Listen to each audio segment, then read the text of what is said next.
A week before Christmas, I was in my kitchen, waiting for the coffee to brew. The scent of dark roast and the sound of a Frank Sinatra carol on the radio were the only comforts in the cold December light. I heard voices from the living room. It was my daughter, Sarah, on the phone, her voice light and casual, as if she were discussing brunch plans. I moved toward the doorway, not meaning to eavesdrop, but something in her carefree tone made my feet stop. "No, it's all set," Sarah said, and then she laughed. That laugh, light and airy, was the sound that broke me. "We just leave all 7 of them with her. It's fine. She doesn't have anything else to do anyway. We're heading to the resort, and we'll finally have a peaceful holiday. Mark already booked the spa." I stood frozen, my hand still on the doorframe. The floor didn't open up. The world didn't stop. It just continued, cruelly, as I processed what she'd said. She doesn't have anything else to do anyway. Sarah kept talking, oblivious. "Oh, absolutely.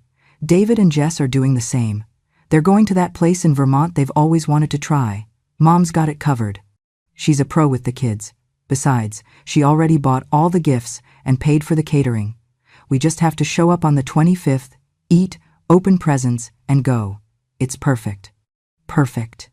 That word hung in the air, a poisoned dart. Perfect for them. Perfect for everyone except for me. My hands began to shake, not from age, but from a rage so cold and so deep it felt new. It was a rage that had been sleeping for decades, waiting for this exact moment to finally wake up. I turned, silent as a ghost, and walked back to the kitchen. I poured the coffee I no longer wanted down the drain. I crossed the hall, my feet silent on the runner, and went up the stairs to my bedroom. Each step was a lifetime. I closed the door, not with a slam, but with a quiet, definitive click. I sat on the edge of my bed. I am Evelyn Reed. I am 68 years old. I have been a widow for 12 years. I am a mother of 2 children who had just, in one breath, reduced my entire existence to that of a free utility. A grandmother to 7 children whom I adore, but who were now being used as the excuse to chain me to the house while their parents escaped. Sarah had 3. David had 4. 7 beautiful, chaotic, wonderful children, and their parents were planning to abandon them with me, not as a favor asked, but as a chore assigned. I looked around my room. The walls were a gallery of their lives, school photos, graduations, baptisms. In every frame, I was there, always in the background, always smiling, always holding a baby, or a platter, or organizing the chaos. I was the infrastructure of their happy memories, but I was never the focus. I stood and walked to my closet. There they were, piled in neat bags, bearing the names of expensive toy stores and boutiques. The gifts. 7 meticulously chosen presents. I had spent over $1,500. Money from my fixed pension. Money I had carefully saved for months, denying myself a new coat, a trip to the dentist, so I could see their faces light up. Next to the bags was the receipt from the caterer. I had prepaid for the entire Christmas dinner. Turkey, spiral ham, endless side dishes, desserts, wine. Enough for 18 people. Another $1,000. I did it because that's what I always did. I did it because I thought that's how you showed love. I thought that if I gave and gave and gave, eventually they would see me. How hopelessly naive I had been. I sat back on the bed, and the memories came, not as gentle waves, but as a flood. Last Christmas, I had cooked for 2 solid days, my back aching, my feet swollen. Sarah and Mark arrived 2 hours late, their faces buried in their phones.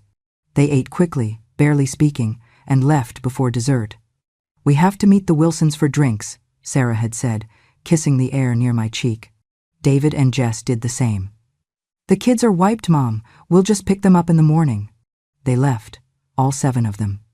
I stayed up until midnight, bathing them, finding pajamas, setting up air mattresses in the living room.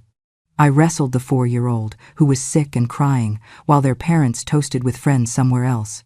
I finally fell asleep at 2 a.m., on the sofa, only to be woken at 5 a.m. by the youngest. Christmas 2 years ago. The same story. I prepared everything. They consumed it. And by 9 p.m., I was alone, surrounded by a mountain of dirty dishes and torn wrapping paper, the silence of the house deafening. And my birthday. Oh, my birthday. That was the true measure. Last August, I had waited all day. I told myself they were just busy. I baked a small cake for myself, feeling pathetic as I measured the flour. The hours ticked by. The phone never rang. At 10 p.t., a text message from Sarah. "Oh my God, Mom, just realized what day it is. Happy belated. So crazy here with the kids. Love you." David didn't remember at all. I had eaten a slice of that sad, solitary cake in the dark, wondering at what exact point I had become invisible to the two people I had given my entire life to. I opened my eyes, the cold light of the present cutting through the memories. I looked at the gift bags. The rage I'd felt earlier had cooled, hardening into something else, something solid and unbending. It was the silent, profound snap of a bone that had been under pressure for too long. I stood up and walked to the phone. I scrolled through my contacts, past David and Sarah, until I found the name I was looking for, Maggie O'Connor, my friend of 40 years. Maggie had invited me, just last week, to spend Christmas with her at a small rental she'd found in Cape May. I had declined, of course. "Oh, Maggie, I can't," I'd said. "I have to have the family." I dialed her number. She answered on the second ring. "Evelyn, what a surprise. How are you?" "Maggie," I said, and my voice was firm, a stranger's voice I didn't recognize. "Is that invitation to Cape May still open?" There was a half-second of silence. Then Maggie's warm, knowing laugh. "Open? Darling, I've been holding it for you for 10 years. What happened?" I just decided I want to do something different this year." "That sounds perfect," she said, no questions asked. "We'll leave on the 23rd. Just us, the ocean, and a truly offensive amount of wine. No kids, no turkeys, no pressure." "Maggie," I said, a tremor finally entering my voice. "It sounds like exactly what I need." We hung up. I stood there, looking at the phone. I went downstairs. Sarah's car was gone. She hadn't even said goodbye. I took out my day planner and a pen. I sat at the kitchen table and wrote a new list. It wasn't a grocery list. It was a cancellation list. I sat in the kitchen, the pen heavy in my hand. Outside, the December sky was a flat, unforgiving gray. I wrote the first line, "Cancel catering." $1,000. Money I had saved, penny by penny, from my pension and Frank's small survivor benefit, $1,000 to give them a feast they wouldn't even stay to enjoy. I wrote the second line, "Return gifts." $1,500. Money I had spent in crowded malls, agonizing over the right toy, the right color, presents for children whose parents weren't even going to be there to watch them be opened. I closed the notebook. The memories were back. The ghosts of Christmases past. I remembered my 65th birthday, 3 years ago. I didn't expect a party, but I had hoped, just a little. Maybe they'd take me to dinner. Maybe they'd bring the kids over with a card. I waited all day. I made a fresh pot of coffee in the afternoon, just in case. The hours passed. 6 p.m., 7 p.m. The silence of the house grew, becoming a physical presence. At 8 p.m., I finally got a text from David. "Hey Mom, sorry, slammed at work. Happy birthday. Jess sends her love." Sarah had forgotten completely. But the worst part wasn't the forgetting, it was the remembering. They remembered me only when they needed me. I remembered when Sarah had her first child. I was ecstatic. I thought it would be something we would share. But from the day she brought him home, I became her employee. "Mom, you have to come over. I haven't slept in 3 days. I need to nap." "Mom, can you watch Liam tonight? Mark and I have a work dinner." "Mom, can you take him to the pediatrician? I have a yoga class." It was never, "Mom, thank you." It was never, "Mom, how are you?" It was just, "Mom, I need." And I did it. I always did it. Because I thought that's what mothers did. I thought if I made myself indispensable, they would value me. They would love me. But it didn't work. The more I gave, the more they took. I wasn't a person. I was a resource. David was no different. When he and Jess had their first, the story repeated. Frantic calls at midnight. Mom, he won't stop crying. What do we do? Weekends where they would drop off 4 children, 4 car seats, 4 bags. We just need a break, Mom. We'll be back Sunday night. They never paid me. They never offered. They just assumed I would be there, available, with no life of my own, no needs, no desires. And the truth, the hard, bitter truth, was that I had allowed it. I had trained them to treat me this way.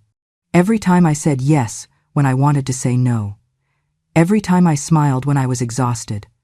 Every time I swallowed my own needs so as not to be a burden. I had built this prison. I had forged my own chains. I stood and went to the window. The neighbors' Christmas lights blinked, red and green, pointless, cheerful colors in the growing dark. I thought about the loan, the $3,000 I'd given David 2 years ago. It's just to cover a gap, Mom. I'll pay you back in 3 months, promise. 3 months became 6. 6 became a year. When I finally, gently, asked him about it, his reaction had shocked me. He became defensive. Mom, things are tight right now. I can't believe you're bringing this up. I thought it was a gift. You're my mother. You're supposed to help me. I was supposed to help. I wasn't supposed to need. I went back to the table and opened the notebook. I started a different list. A list of all the times I had been invisible. My 65th birthday, no one came. Mother's Day, last year, a generic text from Sarah. A call from David asking me to babysit. Christmas 3 years ago, cooked for 15. No one helped clean. Pneumonia 4 years ago. In bed for 2 weeks. Sarah sent soup via a delivery app. David was swamped at work. Frank's anniversary. I always spent it alone. The list grew, page after page. A litany of small cuts, tiny betrayals, 1,000 moments of being looked through, over, and around. When I finished, I looked at the pages, and I finally understood. I had stopped being a person to them long ago. I was a function, a service. I was no longer Evelyn. I was Mom, the problem solver, Grandma, the babysitter, her, the one who is always there. I snapped the notebook shut. The sound was sharp in the empty kitchen. Something inside me, that broken bone, had just set. It wasn't hate, it wasn't revenge. It was something much colder and more powerful. It was a decision. That night, I didn't sleep. I sat on the living room sofa, staring at the large family portrait we'd taken 3 years ago. We were all there, Sarah and Mark with their 3, David and Jess with their 4, and me smiling in the middle. Or so I had thought. I got up and went closer. I wasn't in the middle. I was in the back, slightly off-center. My shoulder was obscured by David's. I was blurry. The photographer had clearly focused on the children, on the 2 golden couples in the front. I was an afterthought. I remembered that day. Sarah had arranged it. Mom, we need a good family photo for the wall. At the studio, the photographer had arranged them. Okay, David, you here. Sarah, here. Kids in front. Then he looked at me. And, Mom, can you just stand in the back, right behind David? Just so you don't block the light. I obeyed. I didn't block the light. I let everyone else shine while I faded into the background. I went back to the sofa and picked up an older album, from when the kids were young, beach trips, birthdays, first day of school. In all of them, I was there. Bright, laughing, holding them, hugging them. I was their world. When did I stop being their world and become their servant? I remembered Sarah, 16, heartbroken over a boy. I'd held her for 2 hours while she cried, canceling my own plans. Thanks, Mom, she'd whispered. You're always there when I need you. A blessing then, a curse now. I remembered David, 20, failing a college class. He'd called me at midnight, panicked. I'd stayed on the phone for an hour, calming him down, helping him make a plan. You always know how to fix things, Mom. Another curse. I wasn't a person. I was a tool, a fixer. The tears finally came. Not tears of sadness, tears of rage, of frustration, of years of being taken for granted. I wiped them away, my hand shaking. I would not cry over this again. They were never going to see me, not because I was invisible, but because they had actively chosen not to look. The dawn came slowly. I was still on the sofa. My body ached, but my mind was sharp. I went to the kitchen and made coffee. At 8:01 a.m., I called the catering company. "Good morning, this is Evelyn Reed. I need to cancel my order for the 25th. Order number 4, a 72. Mrs. Reed. Yes, we have your order here. The full spread for 18. Are you sure? We're already prepping the turkeys. I am completely sure. Please cancel it and refund the deposit to my card. Of course, ma'am. The refund of $1,000 will be processed." I hung up. $1,000. Back. Next, the gifts. I gathered the bags. It took me all day. I drove from the King of Prussia Mall to the suburbs, store after store. "I need to return this," I said, placing a large, complicated Lego set on the counter. The cashier, a young girl, looked at me with pity. "Returning a Christmas gift? Is something wrong with it?" "No," I said, my voice clear. "I just changed my mind." I returned the bicycle, the American Girl doll, the video games, the cashmere sweaters for Sarah and Jess, the expensive whiskey for David and Mark. By 4 p.m., I had $1,420 credited back to my account. The last 2 gifts I couldn't find the receipts for. I left them in the donation bin outside a church, let some other children enjoy them. I came home exhausted but light. I felt a strange, giddy relief. The next few days were quiet. Sarah called twice.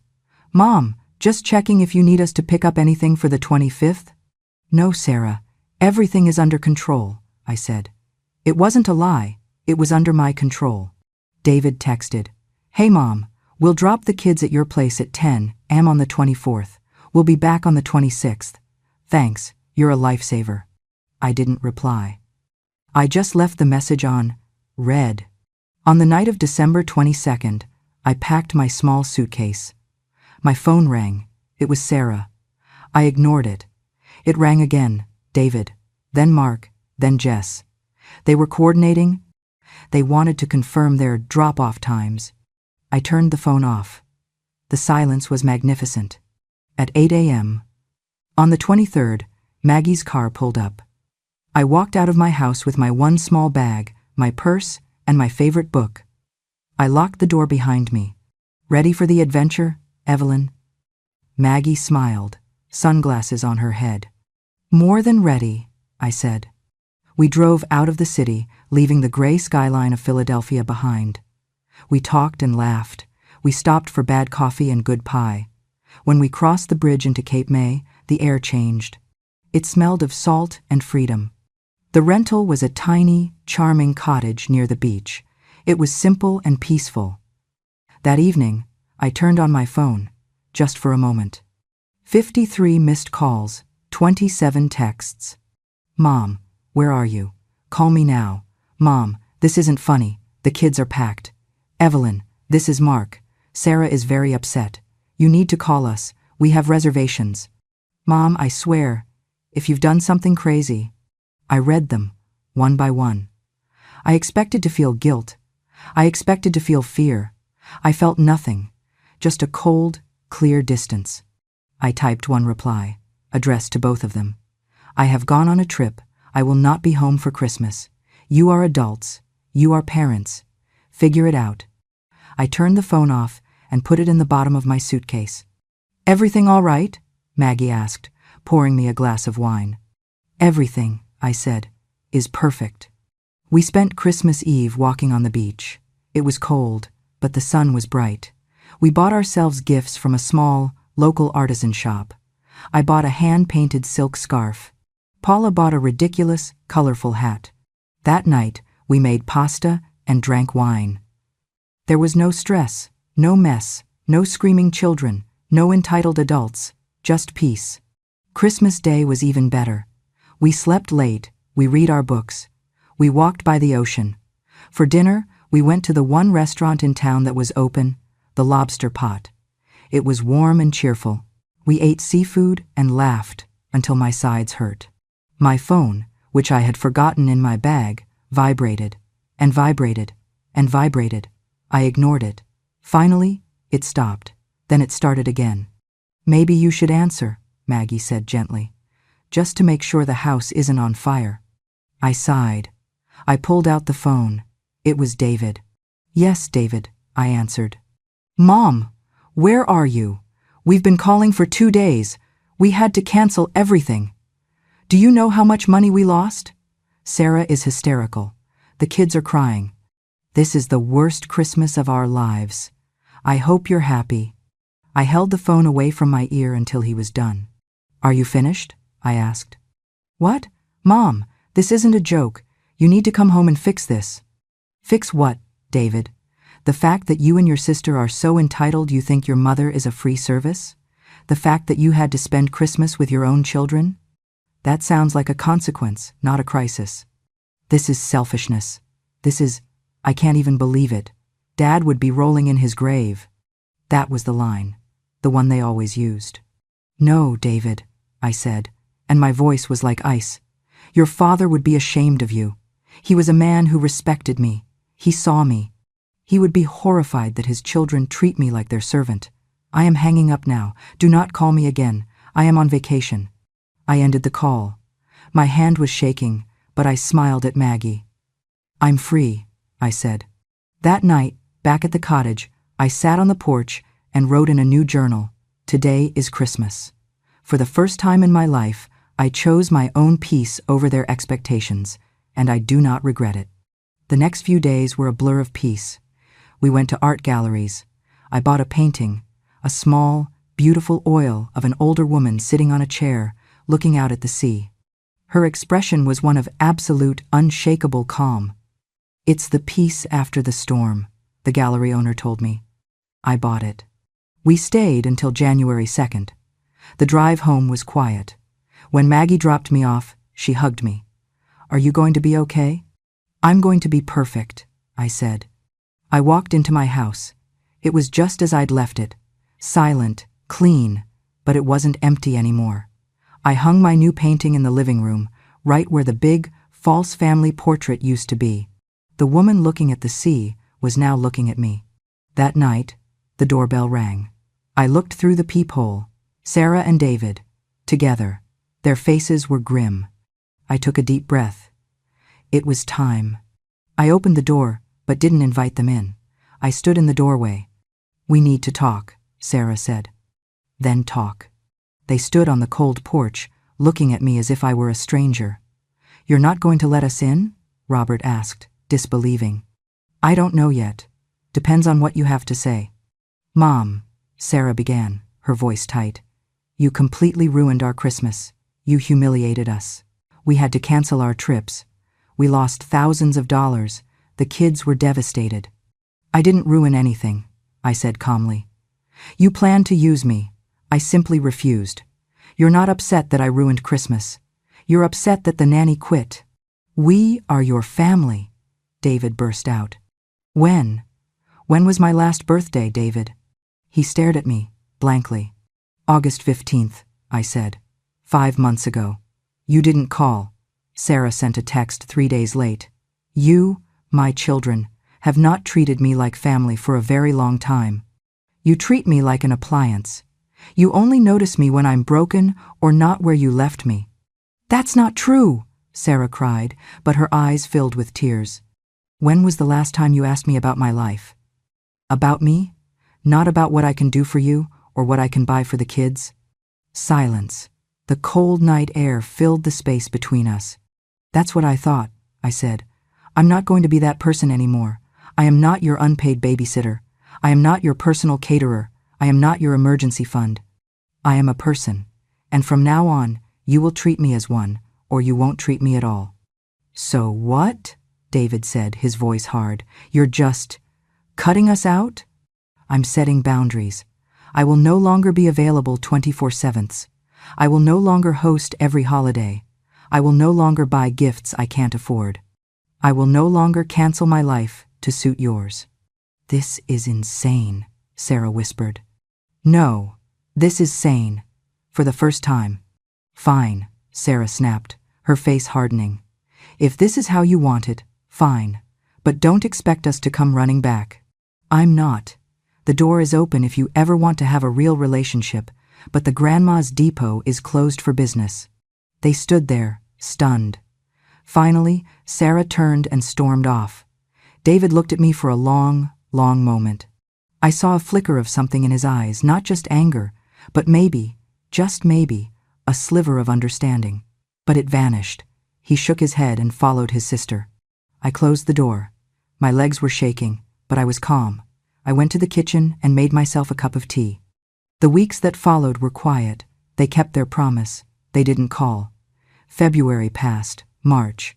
I joined a painting class. I met women my age, women with their own stories. I made friends. I started living. One afternoon in April, I was in my garden planting hydrangeas when the gate creaked. It was David, alone. "Hi, Mom," he said. I stood up, wiping the dirt from my hands. "David, can I come in?" I nodded. I made him tea. We sat in the kitchen. "I've been thinking," he said, staring into his cup, "about what you said, about everything. And you were right." He looked up, and his eyes were full of a shame that was new. "You were right, about all of it." I just waited. "Jess and we've been talking. We looked at our calendars. We realized we hadn't asked you a single question about yourself in maybe a year. We just called with a request." He wiped his eye. "I'm sorry, Mom. I am so sorry." The words I had waited a decade to hear. And I realized, as I heard them, that I didn't need them anymore. But I was glad to have them. "Thank you for saying that, David," I said. Can we start over? For real? With respect?" "That depends on you," I said. "My boundaries are clear. If you can respect them, we can try." He nodded, a real, slow nod. "I can. I will." He left an hour later. It was a small, fragile conversation, but it was a start. Sarah hadn't come. Maybe she never would. That night, I sat in my living room, looking at the painting of the woman by the sea. I thought about the journey. From the invisible woman in the background of the photo to her. I didn't know what would happen with my family, but I knew, with an absolute certainty, that I was no longer invisible. I had finally, after 68 years, chosen to see myself. And that, I realized, was the only thing that had ever truly been missing.